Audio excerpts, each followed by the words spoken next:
दोस्तों यह है अंटार्कटिका, दुनिया की सबसे ठंडी जगह। इनफैक्ट ये इतना ठंडा है कि यहाँ टेम्परेचर -90 डिग्रीज तक भी चला जाता है, जो कि आपकी हड्डियों तक को भी जमा सकता है। इसके अलावा यहाँ दुनिया की सबसे तेज़ हवाएं चलती हैं, जिनकी स्पीड बड़े बड़े तूफानों की स्पीड से भी ज़्यादा होती है। तो खैर अंटार्कटिका दुनिया के नीचे वाला हिस्सा है, तो इसकी स्टोरी भी काफ़ी इंटरेस्टिंग है, क्योंकि अंटार्कटिका भी कभी ऊपर हुआ करता था, लेकिन फिर कुछ यूँ हुआ कि ये टूटकर दुनिया के बॉटम में चला गया और बना इस दुनिया का सबसे ठंडा कॉन्टिनेंट। तो जी हाँ दोस्तों, आज की ये वीडियो अंटार्कटिका पर होने वाली है। इस वीडियो में हम अंटार्कटिका की स्टोरी डिस्कस करेंगे और अंटार्कटिका के कुछ ऐसे राज भी जानेंगे जिनके बारे में पहले आप नहीं जानते होंगे। तो हमेशा की तरह ये वीडियो भी काफ़ी इंटरेस्टिंग होगा, इसीलिए इसको एंड तक देखते रहना। मैं हूँ अब्दुल हन्नान और आप देख रहे हैं आपका अपना चैनल इन्फो फैमिली। तो दोस्तों अगर बात करें अंटार्कटिका की, तो सबसे पहले हम ये जान लेते हैं कि अंटार्कटिका आखिर आया कहाँ से, यानी ये कैसे बना और क्यों ये अर्थ के बॉटम में चला गया। तो दोस्तों जैसे कि हम जानते हैं कि अंटार्कटिका दुनिया का सबसे ठंडा कॉन्टिनेंट है, तो ऐसा नहीं है कि ये हमेशा से ही ठंडा था। अगर हम आज से 300 मिलियन साल पीछे जाएं, यानी डायनासोर्स के भी टाइम से पहले, तो उस टाइम अर्थ कुछ ऐसी दिखती थी। अर्थ पर सिर्फ एक ही बड़ा कॉन्टिनेंट था, जिसे हम नाम देते हैं पैंजिया। तो पैंजिया एक सुपर कॉन्टिनेंट था जिसमें सारी लैंड एक ही जगह पर थी। अंटार्कटिका भी पैंजिया में ही था और उस टाइम ये काफ़ी ग्रीन था, यानी यहाँ बहुत बड़े बड़े जंगल्स थे जहाँ डिफरेंट टाइप्स के प्लांट्स थे, एनिमल्स थे और शायद और भी बहुत कुछ था। तो अब सवाल ये आता है कि जो अंटार्कटिका कभी एक ग्रीन कॉन्टिनेंट था, वो इतना ठंडा कैसे हो गया, यानी जहाँ कभी जंगल हुआ करते थे वहाँ आज सिर्फ और सिर्फ बर्फ़ क्यों है। तो चलिए जानते हैं। तो दोस्तों जैसे कि मैंने बताया कि पैंजिया एक सुपर कॉन्टिनेंट था, तो आज से 200 मिलियन साल पहले ये टूटकर दो हिस्सों में बंटने लगा, जो थे लॉरेशिया और गोंडवाना।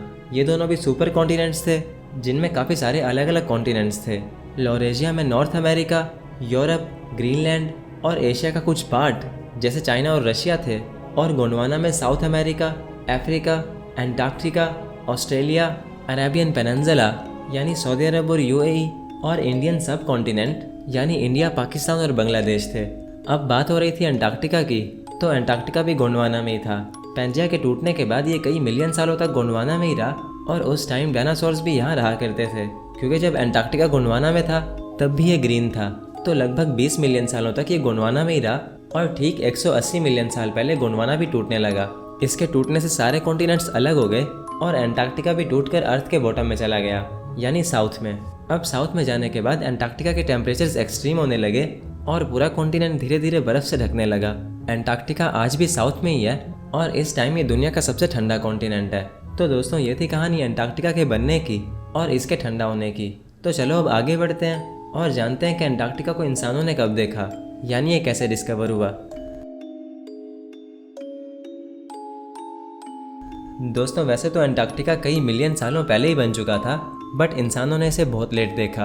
अंटार्कटिका सिर्फ 200 साल पहले ही यानी 1820 में डिस्कवर हुआ, और ये बहुत ही शॉकिंग बात है, क्योंकि 1610 में तो गैलीलियो ने प्लैनेट्स को भी देख लिया था। जी हाँ, 1610 में गैलीलियो ने एक छोटी सी टेलीस्कोप बनाई थी, जिससे उसने पहली बार दुनिया के बाहर की चीज़ें देखी, जैसे मून के गड्ढे, सैटर्न की रिंग्स, सन के स्पॉट्स, जुपिटर के मून्स और मिल्की वे के डिफरेंट स्टार्स। तो गैलीलियो ने ये सब 1610 में किया, और इसके ठीक 210 साल के बाद हमने अंटार्कटिका को देखा।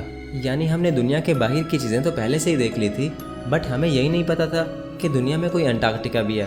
अंटार्कटिका को सबसे पहले देखने वाला इंसान ये था, और इसने अंटार्कटिका को कैसे देखा, ये जानने से पहले हम वक्त में थोड़ा पीछे चलते हैं और जानते हैं कि अंटार्कटिका को देखने से पहले लोग क्या क्या सोचा करते थे। दोस्तों वैसे तो अंटार्कटिका 1820 में डिस्कवर हुआ, बट ऐसा नहीं है कि लोग इसके बारे में जानते नहीं थे।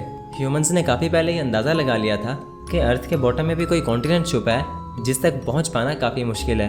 एंशिएंट फिलोसोफर एरिस्टोटल और एंशिएंट एस्ट्रोनॉमर क्लॉडियस टोल्मी ने तो ये तक कह दिया था कि अगर अर्थ के ऊपर कॉन्टिनेंट्स हैं तो नीचे भी कोई बड़ा सा लैंड का टुकड़ा होना चाहिए जो ऊपर के कॉन्टिनेंट्स को बैलेंस करता होगा।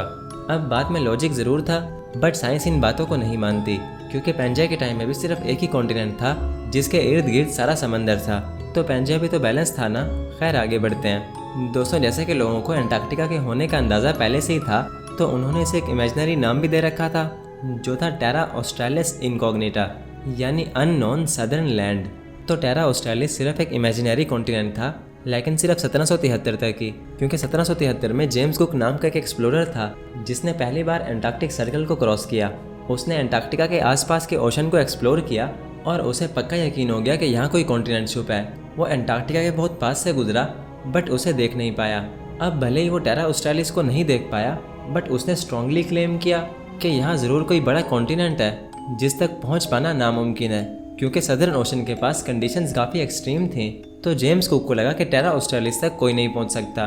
तो जेम्स कुक के अकॉर्डिंग अंटार्कटिका तक पहुँचना नामुमकिन था, बट फिर 1820 में ये नामुमकिन काम मुमकिन हो गया, क्योंकि 1820 में 3 लोगों ने क्लेम किया कि उन्होंने टेरा ऑस्ट्रालिस को अपनी आंखों से देखा। फैबियन गोतलिब, एडवर्ड ब्रांसफील्ड और नेथानिएल पामर। मज़े की बात यह है कि इन तीनों ने अंटार्कटिका को एक ही साल देखा, यानी 1820 में। फैबियन ने अंटार्कटिका को 27 जनवरी को देखा, एडवर्ड ने उसके 3 दिन बाद यानी 30 जनवरी को देखा और नेथानिएल ने थोड़ा लेट देखा यानी नवंबर में। अब इन तीनों के अकॉर्डिंग इन्होंने अंटार्कटिका देखा ज़रूर था, बट इनमें से कोई भी वहाँ लैंड नहीं कर पाया, क्योंकि साउथर्न ओशन में कंडीशंस वैसे ही एक्सट्रीम होती हैं। और सोने पे सुहागा ये था कि अंटार्कटिका के इर्द गिर्द बड़ी बड़ी आइस शेल्व्स हैं जो कि कई कई किलोमीटर्स थिक होती हैं। अब ना तो उस टाइम के जहाज़ आइस को तोड़ पाते थे और ना ही इन एक्सप्लोरर्स को कोई आइडिया था कि इन्हें ये सब देखने को मिलेगा। तो अगर ये लोग वहाँ उतर भी जाते तो ये मर भी सकते थे, क्योंकि अंटार्कटिका के बारे में ये कुछ नहीं जानते थे और इसलिए ये बस अंटार्कटिका को देखकर वापस आ गए।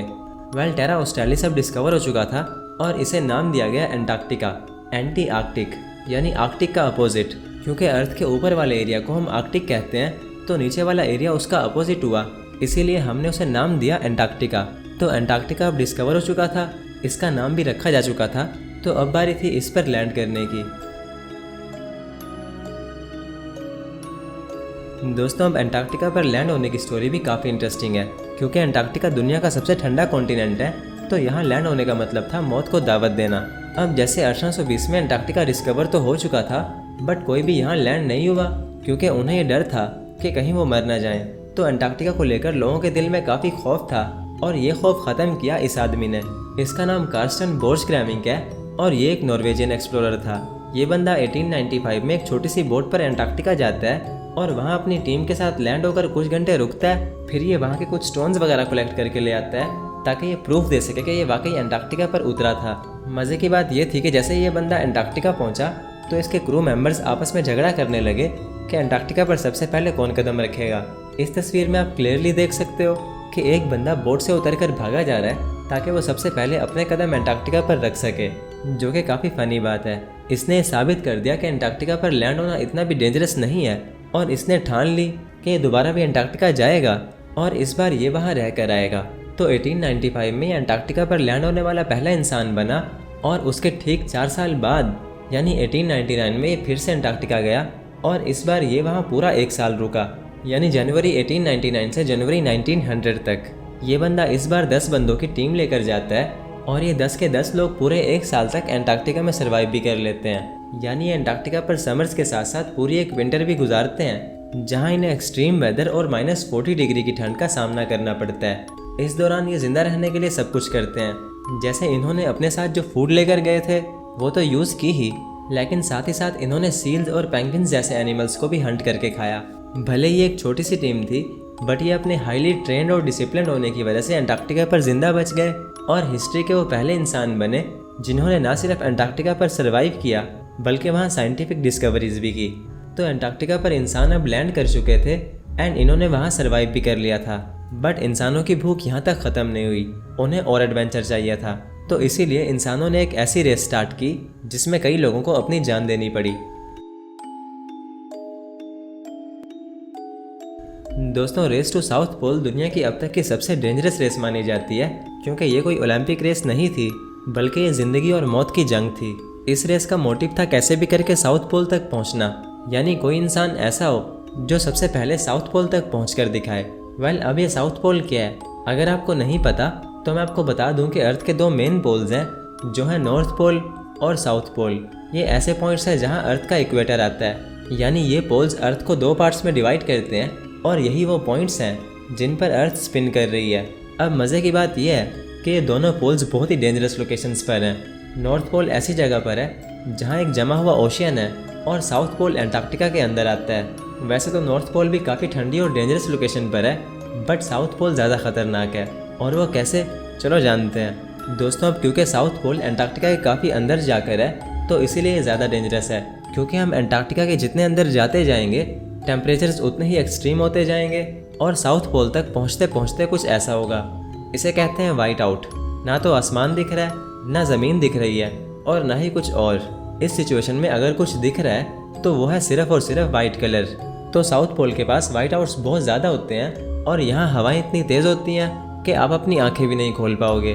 तो इन्हीं वाइट आउट्स के चलते एक्सप्लोरर्स को कुछ भी नहीं दिखता और वो रास्ता भूल जाते हैं। यानी यूँ समझ लो कि वो घूम घूम कर एक ही जगह पर वापस आ जाते हैं और ठंड इतनी ज़्यादा होती है कि वो जम कर मर जाते हैं। तो साउथ पोल एक बहुत ही डेंजरस लोकेशन पर है, बट इंसानों को यहाँ भी पहुँचना था। तो अब साउथ पोल तक एक्सप्लोरर्स कैसे पहुँचे ये हम जानेंगे अंटार्कटिका के सेकंड पार्ट में, क्योंकि अंटार्कटिका के बारे में अभी भी काफ़ी बातें ऐसी हैं जिन्हें हम इस वीडियो में कवर नहीं कर पाएंगे।